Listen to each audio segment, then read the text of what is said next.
नमस्कार। आज बात करते हैं एक बहुत ही दिलचस्प सवाल पर। अगर हमें शून्य से मतलब बिल्कुल शुरुआत से एक आदर्श गांव बनाना हो तो उसका नक्शा कैसा दिखेगा। तो चलिए आज हम परत दर परत एक ऐसे ही ब्लूप्रिंट को समझेंगे जो एक गांव को पूरी तरह से संपन्न बनाने का रास्ता दिखाता है। जरा सोचिए, अगर किसी को एक नया गांव बसाने का काम दिया जाए तो पहली ईंट कहाँ रखी जाएगी? और क्या वो सच में एक ईंट होगी या कुछ और? असल में एक कामयाब समुदाय की नींव वो सिर्फ ईंट और गारे से नहीं बनती, वो बनती है इंसानी जरूरतों और उनके सपनों से। तो इस बड़े सवाल का जवाब कहाँ मिलेगा? वो छिपा है एक मास्टर प्लान में, एक चेकलिस्ट में। ये सिर्फ कोई कागज का टुकड़ा नहीं है, बल्कि ये एक तरह का गाइड है जो दिखाता है कि किसी भी समुदाय के संपूर्ण विकास का असली मतलब क्या होता है।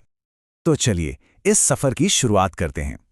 हम सबसे पहले मानवीय नींव से शुरू करेंगे, फिर देखेंगे कि अवसर के रास्ते कैसे बनते हैं, गांव की आधुनिक रीढ़ कैसे मजबूत होती है, एक मजबूत समुदाय कैसे बनता है, और आखिर में इस सब को हकीकत में बदलने का एक्शन प्लान क्या है।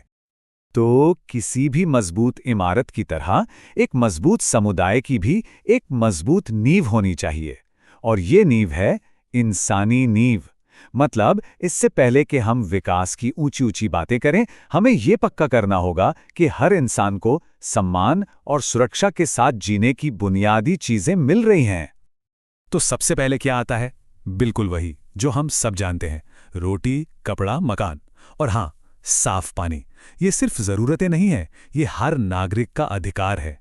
भारत में सार्वजनिक वितरण प्रणाली यानी पीडीएस भोजन सुनिश्चित करती है, तो वहीं प्रधानमंत्री आवास योजना जैसी स्कीमें हर परिवार को एक पक्की छत देने का काम करती हैं। अच्छा, जब पेट भरा हो और सिर पे छत हो तो अगला ध्यान सेहत पर ही जाता है, क्योंकि सीधी सी बात है, एक सेहतमंद समाज ही तो एक तरक्की करने वाला समाज बन सकता है ना? आयुष्मान भारत जैसी योजनाएं इलाज के बड़े खर्च की चिंता को कम करती हैं, और स्वच्छ भारत मिशन बीमारियों को गांव में घुसने से पहले ही रोक देता है। चलिए, नींव तो मजबूत हो गई, पर क्या इतना काफी है? नहीं। एक फलता फूलता गांव वो होता है जो लोगों को सिर्फ जिंदा रहने में ही नहीं, बल्कि आगे बढ़ने में भी मदद करे। तो अब बात करते हैं उन रास्तों की जो तरक्की और आर्थिक विकास के दरवाजे खोलते हैं। और इस तरक्की की सीढ़ी का सबसे पहला, सबसे जरूरी पायदान क्या है? वो है शिक्षा। चाहे वो बच्चों के लिए स्कूल की पढ़ाई हो या बड़ों के लिए कोई नया हुनर सीखना, जैसे कंप्यूटर चलाना या सिलाई सीखना। यही वो ताकत है जो हर इंसान को अपना भविष्य खुद बनाने का मौका देती है। किसी भी गांव की अर्थव्यवस्था का इंजन कई पहियों पर चलता है। एक तरफ जहां आधुनिक खेती से पैदावार बढ़ती है, वहीं डेयरी और मुर्गी पालन जैसे काम आमदनी का एक और जरिया देते हैं। और फिर मनरेगा जैसी योजनाएं रोजगार की गारंटी देती हैं। जब ये सारे पहिए एक साथ घूमते हैं ना, तब जाकर गांव की अर्थव्यवस्था सही रफ्तार पकड़ती है। सोचिए, एक घर में बिजली की वायरिंग और पानी के पाइप ना हो तो क्या वो घर पूरा होगा? बिल्कुल नहीं। ठीक इसी तरह आज का गांव एक मॉडर्न बैकबोन, एक आधुनिक रीढ़ की हड्डी के बिना अधूरा है। ये वो रीढ़ है जो गांव को बाहर की दुनिया से जोड़ती है। अच्छा, तो ये रीढ़ बनी किन चीजों से है? पहले बात करते हैं उन चीज़ों की जिन्हें हम देख सकते हैं, छू सकते हैं, जैसे हर मौसम में काम आने वाली पक्की सड़कें जो गांव को शहर से जोड़ें, और 2400 घंटे आने वाली बिजली जो सिर्फ घरों को ही नहीं बल्कि खेतों के पंप और छोटी मोटी फैक्ट्रियों को भी चलाएं। इनके बिना तरक्की का रास्ता ही बंद है।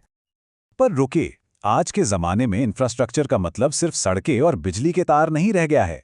असली बदलाव तो डिजिटल और फाइनेंशियल कनेक्टिविटी से आ रहा है। सोचिए ज़रा, एक किसान अपने फोन पर ही मौसम का हाल जान ले, या सरकारी मदद बिना किसी बिचौलिए के सीधे उसके जन धन खाते में आ जाए। ये चीजें गांव की तस्वीर पूरी तरह से बदल रही हैं। तो ठीक है, सड़कें बन गईं, बिजली आ गई, बैंक खाते भी खुल गए, पर क्या इससे गांव घर बन जाता है? नहीं। एक गांव को घर बनाते हैं लोग और उनका आपसी जुड़ाव। अब हम बात करेंगे उस सामाजिक और पर्यावरण के ताने बाने की जो एक समुदाय को मजबूत और जिंदा दिल बनाता है। किसी भी गांव का दिल धड़कता है उसके सामुदायिक केंद्रों में, उसके खेल के मैदानों में, उसके त्योहारों में। यहीं पर तो असली जुड़ाव पैदा होता है। सोचिए, सेल्फ हेल्प ग्रुप्स, जहां औरतें एक साथ मिलकर अपना काम शुरू करती हैं, एक दूसरे का सहारा बनती हैं। यही तो है असली सामाजिक शक्ति। देखिए, असली तरक्की वो नहीं जो आज है और कल नहीं। असली विकास वो है जो टिकाऊ हो, जो लंबे समय तक चले। मतलब एक ऐसा गांव जो अपने पर्यावरण की इज्जत करे, सोलर पंप जैसी साफ सुथरी ऊर्जा अपनाए और बाढ़ या सूखे जैसी मुश्किलों का सामना करने के लिए हमेशा तैयार रहे। तो हमने एक आदर्श गांव का पूरा ब्लूप्रिंट देख लिया है, मानवीय नींव से लेकर सामाजिक ताने बाने तक। पर अब आता है सबसे बड़ा सवाल, इस खूबसूरत नक्शे को हकीकत में कैसे बदला जाए? चलिए अब इसे करने की 3 स्टेप एक्शन प्लान को समझते हैं। क्योंकि देखिए, कोई भी प्लान वो तब तक बस कागज का एक टुकड़ा है जब तक उसे जमीन पर उतारने वाले लोग ना हों। तो सवाल यह है कि ये काम करेगा कौन, किसकी क्या जिम्मेदारी होगी? और इसका जवाब यह है कि ये काम किसी एक का है ही नहीं, ये एक टीम वर्क है, एक पार्टनरशिप। सरकार की जिम्मेदारी है बड़ी चीजें बनाने की, जैसे सड़कें, स्कूल, बिजली। प्राइवेट सेक्टर टेलीकॉम और बैंकिंग जैसी सेवाएं लाता है। और सबसे जरूरी, गांव के लोग और एनजीओ मिलकर सामाजिक और सांस्कृतिक जान डालते हैं। इस पूरी पार्टनरशिप को एक्शन में लाने का एक बहुत ही सीधा साधा लेकिन बेहद असरदार 3 स्टेप प्लान है। स्टेप 1, आकलन, यानी पहले पता लगाओ कि गांव को असल में चाहिए क्या। स्टेप 2, प्राथमिकता, यानी तय करो कि सबसे जरूरी काम कौन से हैं जो पहले करने हैं। और स्टेप 3, कार्यान्वयन, मतलब काम शुरू करो और लगातार देखो कि वो ठीक से हो रहा है या नहीं। तो कुल मिला के कहानी क्या है? कहानी है एक जरूरतों की लिस्ट से शुरू करके एक मजबूत, सबके साथ मिलकर काम करने वाले एक्शन प्लान तक पहुंचने की। यही है एक विचार को हकीकत में बदलने का पूरा सफर। तो ब्लूप्रिंट हमारे सामने है और उसे अमल में लाने के कदम भी बिल्कुल साफ हैं। लेकिन इन सब के बाद एक आखिरी और सबसे बड़ा सवाल बचता है, इस पूरे प्लान को हकीकत में बदलने की इच्छा शक्ति कहां से आएगी? क्योंकि आखिर में कोई भी नक्शा इंसानी जज्बे, लीडरशिप और उस काम को करने की जिद के बिना अधूरा है। इस सवाल पर सोचना बहुत जरूरी है।